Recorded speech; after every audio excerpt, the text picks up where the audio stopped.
এতিয়া ৰাজ্যত বনৰীয়া মহৰ আতংক দেখিবলৈ পোৱা গৈছে আৰু বনৰীয়া মহৰ আক্ৰমণত ৰাজ্যৰ এটা প্ৰান্তৰ এজন লোকৰ প্ৰাণ গৈছে আমি জনাই যোৱা চেষ্টা কৰিছো আৰু গুৰুতৰভাৱে আহত হৈছে এজন লোক আমি দৃশ্যাংশ দেখুৱাই যোৱালৈ চেষ্টা কৰিছো মুঠৰ পৰা ৰাজ্যত সংঘটিত হৈছে ভয়ংকৰ ঘটনা এইবাৰ ৰাজ্যত বনৰীয়া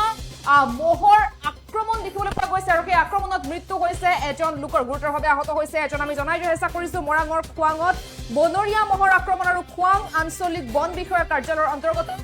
বুঢ়ী খুৱাং গাঁৱত বনৰীয়া মহৰ আক্ৰমণত নিহত হোৱাৰ লগতে আন এজন গুৰুতৰভাৱে আহত হবলগীয়া হৈছে একটি ভয়ংকৰ ঘটনা সংঘটিত হৈছে এমচিএইচত চিকিৎসাধীন অৱস্থাত মৃত্যু হৈছে আহত দেবেশ্বৰ চেলেং নামৰ লোকজনৰ দেবেশ্বৰ চেলেঙৰ বয়স হৈছে 53 বছৰ দেওবাৰে আবেলি পথাৰত কাম কৰি আছিল আৰু আবেলি পথাৰত কাম কৰি থকা অৱস্থাতে দুটা বনৰীয়া মহে হঠাৎ আক্ৰমণ কৰিছিল দুইজনকে আৰু লগে লগে এমচিএইচলৈ প্ৰেৰণ কৰা হৈছিল যদিও সোমবাৰে পুৱতি নিশা দেবেশ্বৰ চেলেঙক মৃত ঘোষণা কৰিছে চিকিৎসকে আনহাতে লক্ষণ শইকীয়াৰ বয়স হৈছে 45 বছৰ তাৰ পিছতে কিন্তু লক্ষণ শইকীয়াক যেহেতু ততাতৈয়াকৈ চিকিৎসালয়লৈ লৈ যোৱা হৈছিল আৰু এতিয়া চিকিৎসাৰ অন্তত সুস্থ হোৱাত ঘৰলৈ যাব দিয়া হৈছে উল্লেখ কৰিব লাগিব যে বিগত দুটা মাহৰ ভিতৰত খুৱাং আঞ্চলিক বন বিষয়া কাৰ্যালয়ৰ অন্তৰ্গত 3 নং চৰাইহাবি গাঁও আৰু দেৱাচালিকে ধৰি কেইবাখনো গাঁৱত কিন্তু বনৰীয়া মহে সন্ত্ৰাস চলাইছে আৰু বনৰীয়া মহৰ আক্ৰমণত 3জনকৈ লোক আহত হবলগীয়া হৈছে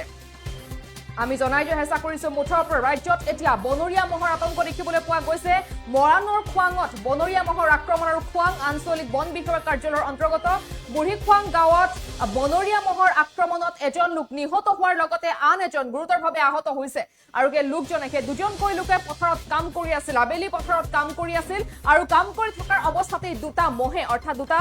বনৰীয়া মহে আক্ৰমণ কৰিছিল দুজনকৈ লোকক তাৰ পিছতে দুইজন লোকক ততাতৈয়াকৈ চিকিৎসালয়লৈ লৈ যোৱা হৈছিল যদিও দেবেশ্বৰ চেলেং নামৰ লোকজনক তেতিয়া চিকিৎসকে মৃত বুলি ঘোষণা কৰিছে আৰু তাৰ পিছতে কিন্তু লক্ষণ শইকীয়া যিজনৰ বয়স হৈছে 45 বছৰ আৰু ইতিমধ্যে চিকিৎসাৰ অন্তত সুস্থ হৈছে বুলি চিকিৎসকে উল্লেখ কৰিছে তাৰ পিছতে কিন্তু ঘৰলৈ যাবলৈ দিয়া হৈছে উল্লেখ কৰিব লাগিব বিগত দুটা মাহৰ ভিতৰত খুৱাং আঞ্চলিক বন বিষয়া কাৰ্যালয়ৰ অন্তৰ্গত 3 নং চৰাইহাবি গাঁও আৰু দেৱাচালিকে ধৰি কেইবাখনো গাঁৱত বনৰীয়া মহে সন্ত্ৰাস চলাইছে বনৰীয়া মহৰ আক্ৰমণত 3জনকৈ লোক আহত হবলগীয়া হৈছে এই সন্দৰ্ভত আমাৰ হাতত কিছু ভাষ্য আছে শুনাবলৈ বিচাৰিছো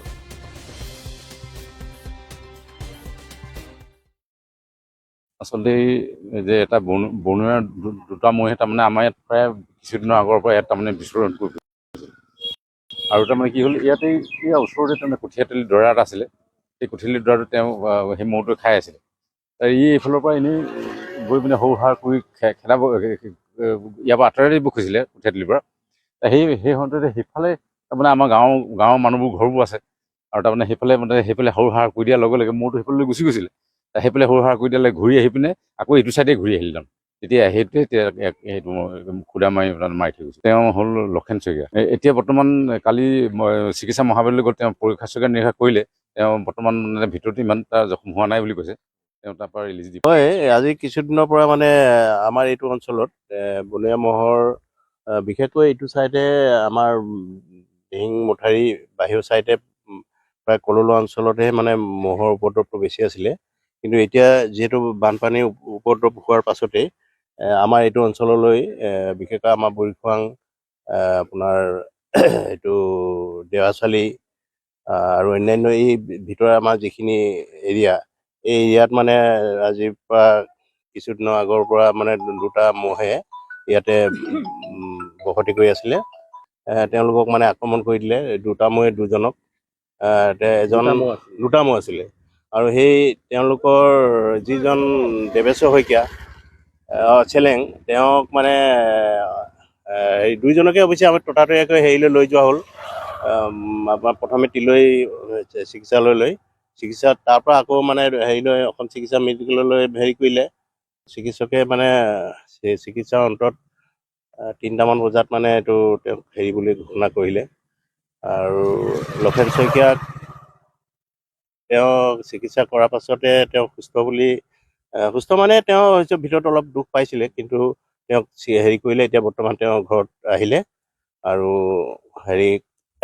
দেবেশ্বৰ চেলেঙৰ পষ্টমৰ্টেমৰ কাৰণে মানে এতিয়া হেৰি হৈছে আৰু আমি তেওঁৰ কাৰণে আমি ৰৈ আছোঁ আৰু এতিয়া যোৱাকালি অৱশ্যে আমি ফৰেষ্টলৈ আমি হেৰি কৰিলোঁ খবৰ কৰিলোঁ তেওঁলোকৰ কৰ্মী দুজন আহি আমাৰ ইয়াত তেওঁলোকে মাত্ৰ খবৰ লৈ গ'ল। এই মুহূৰ্তলৈকে তেওঁলোকে আহি পোৱা নাই। আকৌ আমি আশা কৰিছোঁ তেওঁলোকে আমাৰ ইয়ালৈ আহক, আহি মেলি আমাৰ মহকেইটা যাতে মহকেইটা আমি জনাত এটা ইয়াতে আছেই সেই জেগাতে, আৰু এটা মানে অলপ ইফালে অলপ আঁতৰি গৈছে বুলি আমি যিসকলে দেখিছে তেওঁলোকৰ মুখে শুনিছোঁ। কিন্তু প্ৰকৃততে দুইটা আছে যদিও আমি এতিয়ালৈকে তাত যাব পৰা নাই, মানুহ আতংক হৈ আছে। সেইকাৰণে আমি খুব সোনকালে এই ব্যৱস্থাটো কৰি ৰাইজক মানে যিকোনো খবৰৰ বাবে যোগাযোগ কৰক 7099017330 আৰু 7099017110 নম্বৰত।